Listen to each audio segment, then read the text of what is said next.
요즘은 과학이 너무 발달돼서 3D 프린터가 발명이 됐습니다. 3D 프린터가 뭐냐?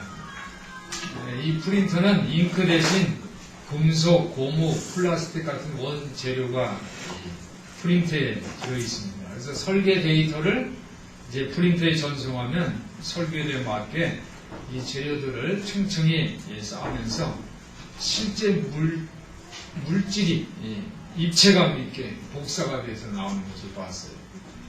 그래서 프린터에서 고무 실내화가 나오더라고요. 실내화가 이렇게 휘어보니까 그대로 고무 실내화가 나와요. 자동차 장난감이 나오는데 그 장난감 자동차를 굴리니까 바퀴가 굴러가요. 3D 프린터 참 신기하더라고요. 사진기도 혁명이 일어납니다. 우리 사진 찍을 때 초점 잘 못 맞추잖아요. 그죠? 초점 못 맞춰서 찍었는데 나중에 보니까 크게 나왔어요. 근데 그거를 다시 할 수가 있어요. 왜냐하면 그 당시 찍은 자료가 다 있기 때문에 다시 초점을 맞춰서 이렇게 출력할 수 있는 그런 사진기가 나왔습니다. 그렇다면 그때 미처 찍히지 않은 다른 부분에 있는 그런 물체들도 다시 그 상황으로 돌아가서 출력할 수 있는 그런 시대가 올 것 같습니다. 이런 과학의 그 발달, 혁명과 같은 그 생각이 과학에서 하나하나 증명되는 것을 보면서 저는 그런 생각을 했어요. 우리가 성경에 기록된 말씀도 한번 따라해보세요. 성경에 기록된 말씀도 성경에 기록된 말씀도 그렇게 현장으로 다시 들어가서 해석할 수 있겠다. 그런 생각을 한번 해봤습니다. 제 아내와 저는 영화를 참 좋아해요. 그래서 문화생활이다 이렇게 생각하고 봐요. 시간이 없을 때는 이제 텔레비에 있는 OCN 요즘은 그 영화 프로그램이 많더라고요. 영화를 참 좋아해요. 둘이서 앉아서 영화를 보면서 시간을 보낼 때가 많아요. 근데 제가 영화를 보는 이유는 영화 속에 이야기가 있기 때문에 영화 속의 그 이야기 설득력이 사람이 그게 그대로 설득이 되는 그런 현상이 있기 때문에 그 이야기를 전개하면서 그 뭐부터 영상이 나오는지 시작되는 그 전개, 그죠? 우리가 말할 때 어떤 것부터 먼저 얘기를 해야 될지 그런 거에 제가 힌트를 얻고 그렇습니다. 어쩌면 영화는 그런 활동하는 영상을 통해서 내가 그 이야기 속으로 들어갈 수 있는 그런 과학적인 아이디어가 아닌가 그런 생각을 했습니다. 그래서 영화를 보면서 설교의 아이디어도 얻고 또 전달하는 그런 것을 배울 수가 있어서 영화를 제가 심취하는 것 같습니다. 근데 아내는 제가 목사가 영화 너무 좋아한다 라면서 말립니다. 제가 영화를 보면 그냥 거기에 집중이 돼요. 잘 안 돼요. 가끔 아내가 저한테 잔소리를 합니다. 영화 볼 때 보지 말고 뉴스 보라 그러면 또 제가 고집 피고 계속 영화 보는 게 아니라 또 그때는 또 채널을 뉴스 채널로 돌립니다.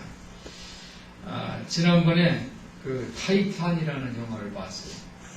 보신 분 계신지 모르지만 너무 재미있어요. 그런데 아내가 그 타이탄 안에 막 싸우는 폭행 장면이 나니까 그걸 그만 보라고 그래서 미처 끝까지 다 보지 못했었는데 지난주에 그 타이탄 영화가 다시 아내하고 다시 텔레비 보고 있는데 나와요. 근데 아내가 그냥 계속 제 강목사가 계속 보더라고요. 그래서 그 타이탄 영화를 끝까지 다 봤습니다.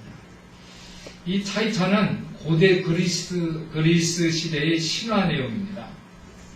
아버지가 제우스인데 이 제우스가 인간들이 막 신에게 막 도전을 합니다.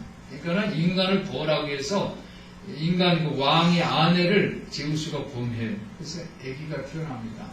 근데 그 아기가 태어나니까 이 왕이 화가 나가지고 자기 아내 왕비하고 이 아기를 이 바구니에다가 넣어가지고 바다에다 그냥 띄워보내요. 죽으려는 거죠. 근데 이 바다에 흘러가다가 어느 어부가 그것을 발견을 했어요. 그런데 이 왕비는 이제 여자는 죽었어요. 엄마는 죽고 이제 아기가 살아났어요. 그래서 아기가 그 어부의 이제 양자 수양 아들에서 자랍니다. 이 아기의 이름이 페르세우스입니다. 그런데 이 신과 또 이 뭡니까 신들이 막 이제 전쟁을 합니다. 전쟁을 하고 막 이렇게 하는데 그 상황에서 이 어부가 죽어요. 그러니까 페르세우스가 신에게 막 분노하고 또 가족들을 죽인 그 지옥의 신 하데스를 주기 위해서 떠나는 그런 장면입니다. 그 영화에 보면 제우스 신이 나오고 또 하데스 지옥의 신이 나오고 또 이 바다 큰 괴물인 크라켄 또 메두사 그죠? 뱀머리가 잔뜩 있는 여자 얼굴에 뱀머리가 잔뜩 있는 메두사들이 등장합니다. 이 내용 영화에 관심 있는 분들은 여러분 나머지 내용은 직접 감상하시기 바랍니다. 오늘 영화 얘기하다 보면 끝나니까 저는 오늘 설교는 멜기세덱의 반차라는 그런 주제로 은혜를 나누려고 합니다. 오늘 본문에 히브리서 5장 6절에 보니까 멜기세덱의 반차를 따라라는 그런 성경 구절이 있어요. 저는 예수께서 이 대제사장이다라는 이 의미를 이해하기 위해서 영화 타이탄을 잠깐 이용해 보려고 합니다. 예수님하고 또 페르세우스는 둘 다 어머니는 지상의 어머니고 아버지는 하늘에 있습니다. 페르세우스는 제우스 신의 아들이고 예수님은 하나님의 아들이십니다. 둘 다 모두 고난을 겪고 있습니다. 그리고 이 하는 그 사역은 구원 사역이에요. 페르세우스는 손에 칼을 쥐고서 타이탄 큰 괴물들을 타도하고 인류를 구하는 도전을 합니다.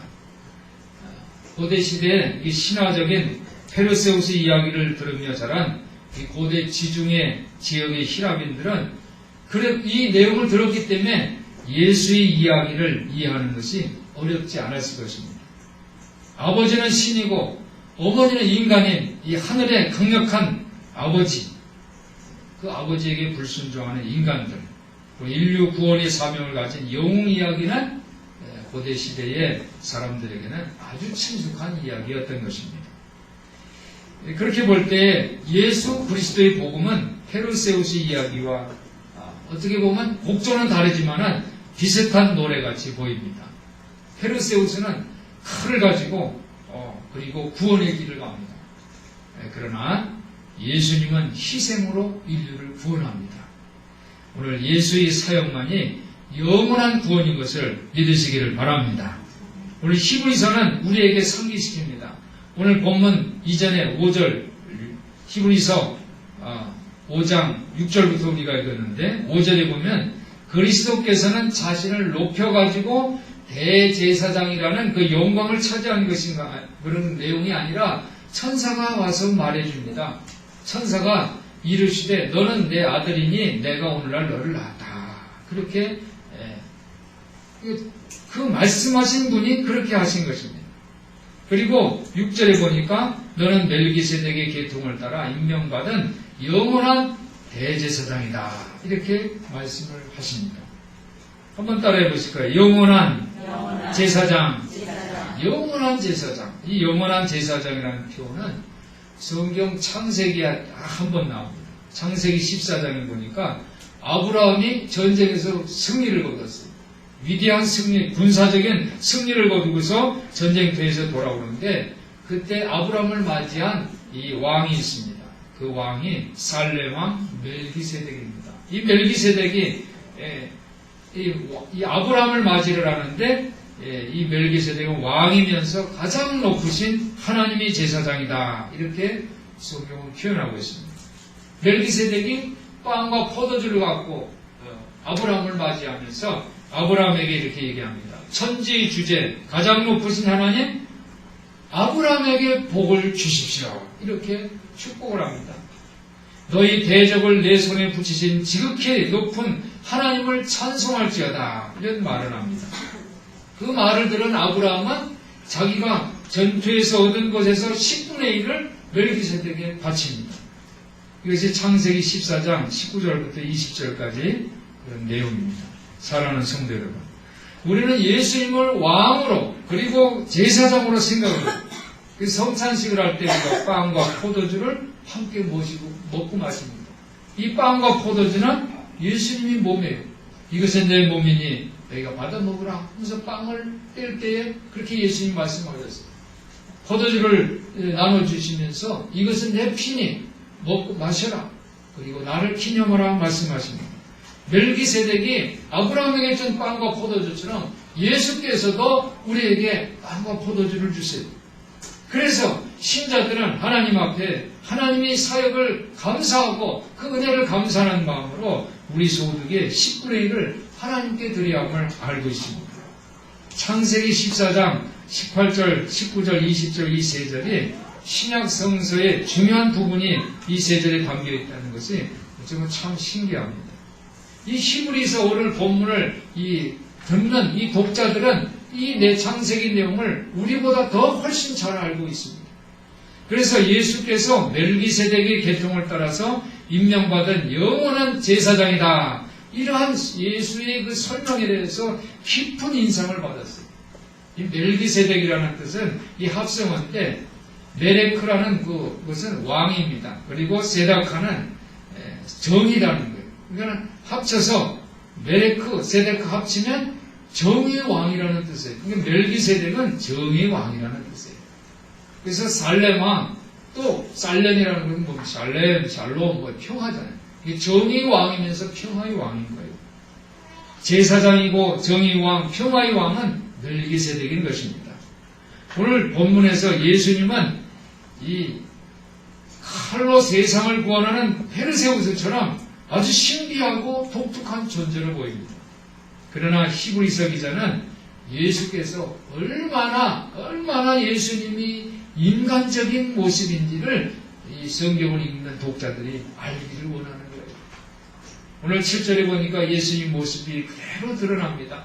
그는 육체에 계실 때 자기를 죽음에서 능히 구원하실 이에게, 즉 하나님께, 아버지께 어떻게 합니까? 페르세우스는 칼을 받아서 막 전쟁에 이기고 막 괴물을 물리치고 그렇게 하지만은 예수님은 어떻게 하십니까? 심한 통곡과, 한번 따라해보세요. 심한 통곡과 심한 통곡. 이 통곡하는 사람은 뭐예요? 이 힘 있는 사람이 통곡합니까? 힘 있는 사람은 우하하하 웃잖아요. 그렇죠? 옛날 장수들이 큰 웃음으로 적을 제압을 합니다. 그런데 예수님은 어떻게 해요? 심한 통곡과 연약한 모습입니다. 그 다음에 보니까 눈물로 간구와 소원을 올렸고 그랬어요. 예수 인간적인 철저한 인간의 모습입니다. 그리고 어떻게 하십니까? 그의 경외하심을 인하여 그랬어요. 한번 따라해 보실까요? 그의 경외하심을 인하여. 예수님은 페르세우스처럼 제우스 신에게 받은 칼, 하데스로부터 보이지 않는 잔, 헤르메스로부터 날개 달린 신발, 아테나부터 받은 방패, 이런 것을 갖고 있지를 않고 예수님은 기도와 간구, 무리지점 눈물, 그리고 오직 하나님께 향한 경외와 복종만을 갖고 있어요. 사랑하는 성도 여러분, 예수님은 그것으로 충분했던 거예요. 그것으로 예수님은 응답을 받은 것을 믿으시기를 바랍니다. 그의 경외하심을 인하여, 그죠? 심한 통곡과 눈물로 간구와 소원을 흘렸고 그의 경외하심을 인하여 어떻게 됐습니까? 들으심을 얻었느니라. 성경은 기록하고 있습니다. 응답을 받은 거예요. 예수님이 그것으로 인간적인 그 모습으로 충만한 것처럼 우리도 하나님께 기도하고 복종하고 하나님 앞에 경외하는 우리 성도들 되시기를 예수님 이름으로 축원합니다. 예수님은 멜기세덱 같은 왕이었지만은 이 세상 나라를 완전히 멸망시키지 않았어요. 예수님은 페르세우스처럼 신적 특권을 가지고 있었지만은 특별한 무기, 세속적인 승리들을 요청하지 않으신 거예요.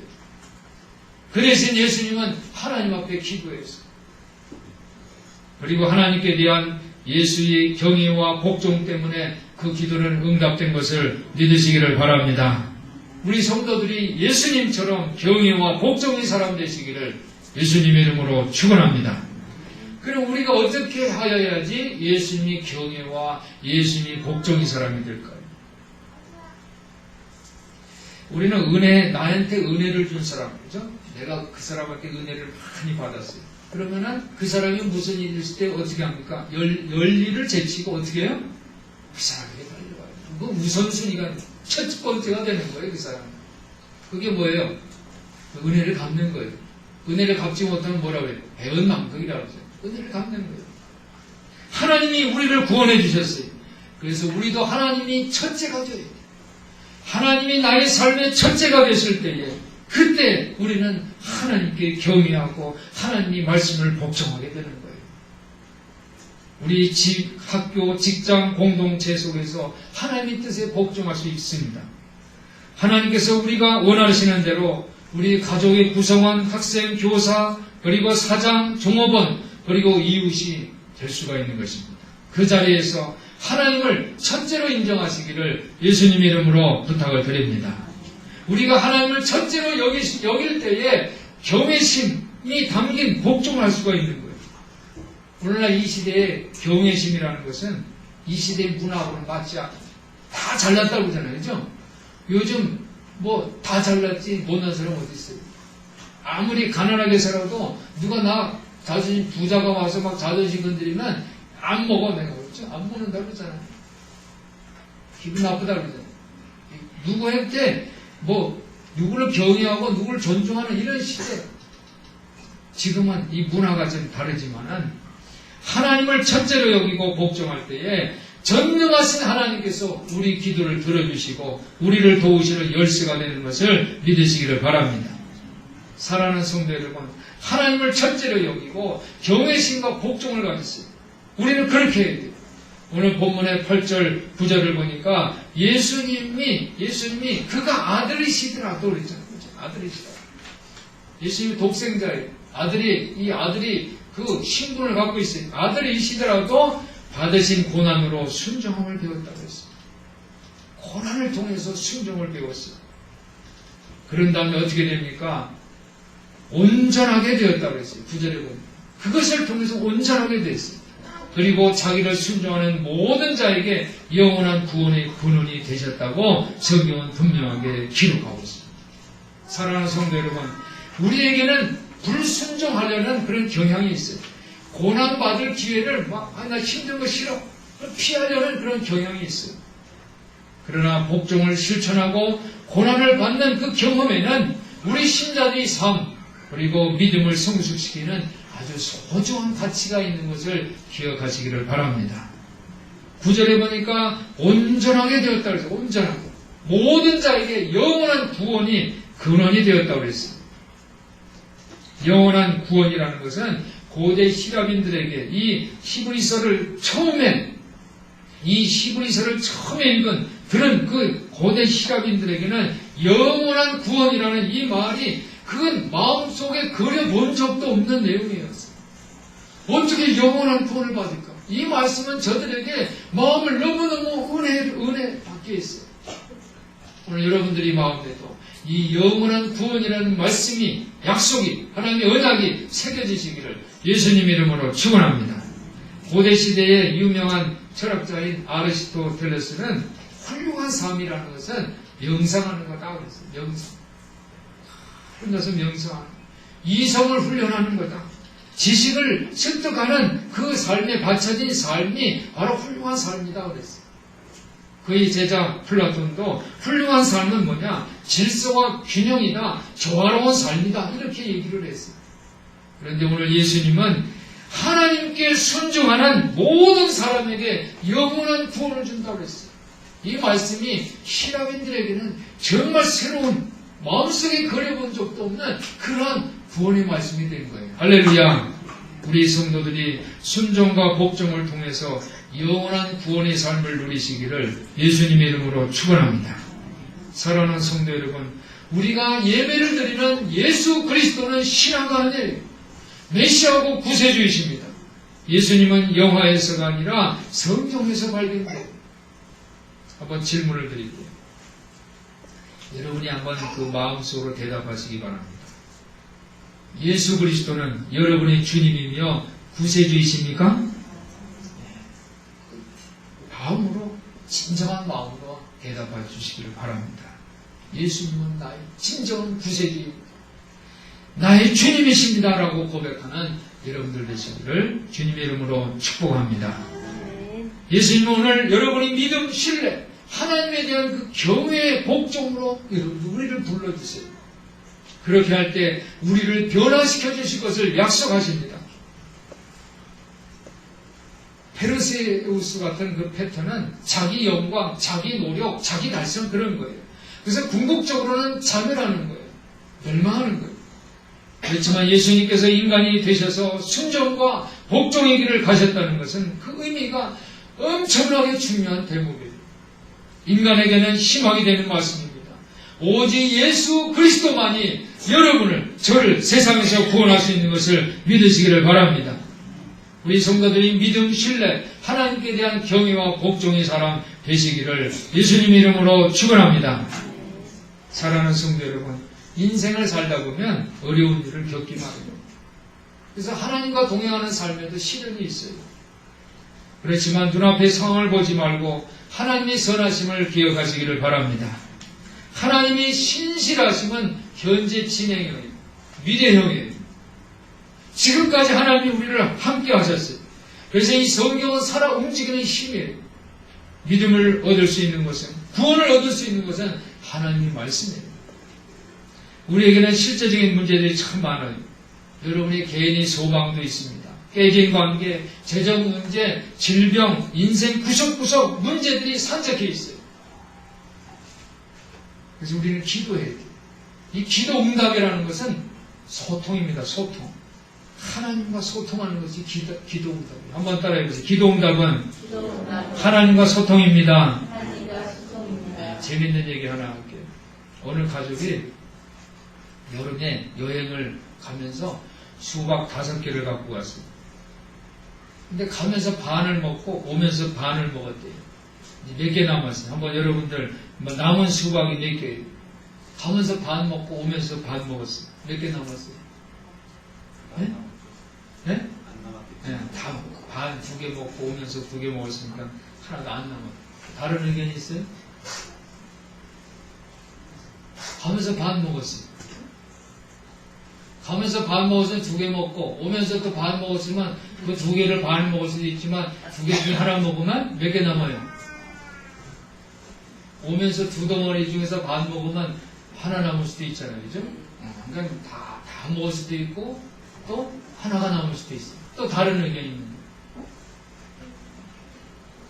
또 다른 의견이 있어요. 가면서 반 먹었는데 또 오면서 그 한 덩어리에 반을 먹었는데 오면서 또 그 반 남은 덩어리 먹으면 몇 개 남아요? 3과 4분의 1이 남을 수도 있죠. 그렇죠?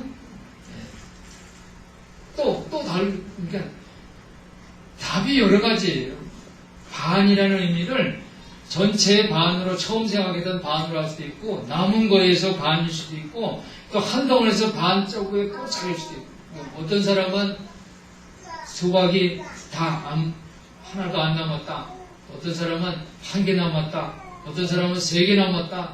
어떤 사람은 3과 4분의 1 남았다. 답이 다 달라요. 한번 따라해 보실까요? 답이 다르다. 그런데 어떤 사람이 그 답을 가지고 그래요. 아니 수박을 가지고 왔으면 다 먹고 오지 뭐 남겨오냐고. 너 답이 틀렸다. 이렇게 얘기할 수 있고 그렇죠? 그건 수박을 시원하게 만들어서 다 먹지 오면서 또 여행 갔고 무슨 남겨올 건 뭐냐. 이렇게 다른 사람 답이 틀렸다고 그렇게 얘기를 하면 그 소통이 틀린 거예요. 소통이 안 되는 거예요.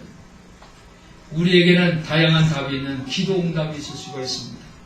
이런 문제를 갖고 예수님께 나오시기를 바랍니다. 그래서 우리 기도는요, 상상력을 발휘하면서 기도하는 거예요. 상상력.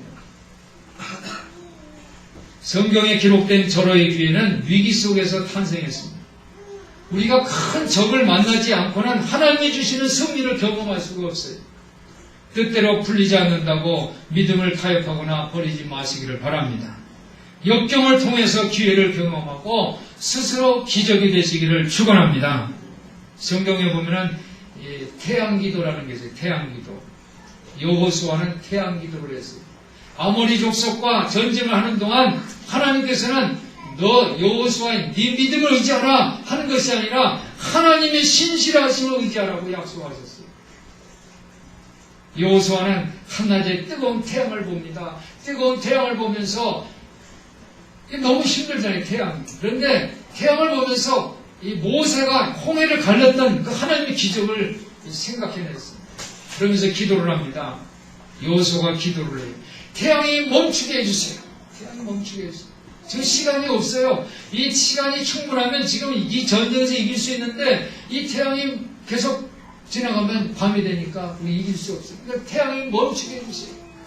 홍해를 갈랐던 이 모세의 기적을 경험했던 여호수아는 상상력을 발휘해서 태양이 멈추는 것을 생각합니다. 여호수아가 기도한 날 태양이 멈추고 달이 멈추기를 백성이 그 대적에게 원수를 갚기까지 하였다라고 성경은 기록하고 있습니다.